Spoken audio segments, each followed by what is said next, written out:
Hello बच्चों, let's read the question. The question says experimental study of the photoelectric effect shows that photo current is proportional to intensity of light, saturation current is proportional to intensity of light, photo emission occurs only at a frequency greater than threshold frequency, and photo emission is an instantaneous process. First and second are correct, first second third are correct, first third fourth are correct, all first second third fourth are correct. Okay, तो इस question के लिए सबसे पहले हम इसका की concept लिख लेंगे. ओके, और इस क्वेश्चन के लिए जो इसका की कॉन्सेप्ट है that is photo electric effect. Okay, इसका की कॉन्सेप्ट हो गया फोटो इलेक्ट्रिक इफेक्ट.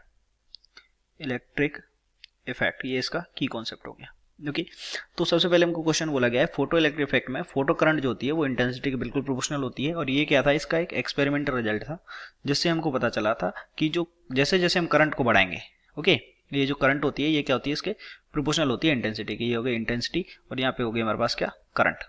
ओके, तो जैसे जैसे हम करंट को बढ़ाएंगे, जैसे जैसे हम करंट को बढ़ाएंगे, सॉरी इंटेंसिटी को बढ़ाएंगे तो करंट भी इंक्रीज करेगा. तो अगर इंटेंसिटी को बढ़ाने पर करंट भी इंक्रीज हो रहा है तो बोल सकते हैं intensity is proportional to photo current.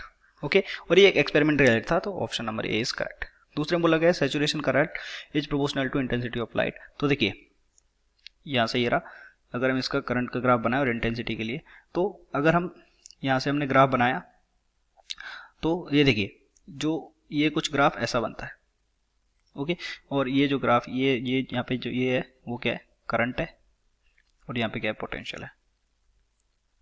Potential है तो इनिशियली तो क्या होता है, करंट बढ़ता है. इनिशियली तो करंट बढ़ता है लेकिन बाद में जाके क्या हो जाता है, इक्वल बराबर हो जाता है, और इसी करंट को क्या बोलते हैं, सैचुरेशन करंट. ओके, बाद में जाके एक लेवल पे सैचुरेटेड हो जाती है और इसी को बोलते हैं सैचुरेशन करंट. तो ये जो सैचुरेशन करंट होती है, सैचुरेशन करंट होती है, अगर लाइट की इंटेंसिटी अगर जिसमें ज़्यादा होगी, मान लीजिए अगर हम दो ग्राफ देखें, ओके, सेम पोटेंशियल के लिए, तो ग्राफ कुछ ऐसा आएगा. ओके, तो अगर इसमें इंटेंसिटी I1 है, इसमें इंटेंसिटी I2 है, तो यहाँ से हम बोल देंगे I2 is greater then I1. Okay, क्योंकि इंटेंसिटी जैसे जैसे बढ़ाएंगे तो सैचुरेशन करंट भी क्या हो गई, देखिए इंक्रीज हो गई. ओके, तो ये भी सही है कि जो सैचुरेशन करंट है ये भी इंटेंसिटी ऑफ लाइट पे डिपेंड करेगी, क्योंकि ये भी एक तरीके की क्या है, फोटो करंट ही है. अगर हम थर्ड ऑप्शन की बात करें, थर्ड ऑप्शन में बोला गया है कि the photo emission occurs only at a frequency greater than the threshold frequency. मान लीजिए ये हमारे पास कोई एक मेटल का सरफेस है, लेट्स से इसका work function phi not is two h nu not है. तो जब तक इस मेटल की सरफेस पर हम new is greater than nu naught का लाइट नहीं डालेंगे तो यहाँ से इलेक्ट्रॉन का इमिशन नहीं होगा. और जैसे ही nu is greater than nu naught का लाइट डालेंगे तो इलेक्ट्रॉन का इमिशन हो जाएगा. इसी को फोटो इमिशन बोलते हैं. तो ये जो न्यू नॉट है इसी को क्या बोलते हैं, थ्रेशोल्ड फ्रीक्वेंसी. तो जब तक हम थ्रेशोल्ड फ्रीक्वेंसी से ज़्यादा का लाइट नहीं डालेंगे इस पर, तब तक इलेक्ट्रॉन का इमिशन नहीं होगा. तो यानी कि ऑप्शन नंबर थर्ड भी सही है कि फोटो इमिशन तभी होता है जब इससे ज़्यादा का, थर्शल फ्रीक्वेंसी से ज़्यादा का हम लाइट इस पर डालेंगे.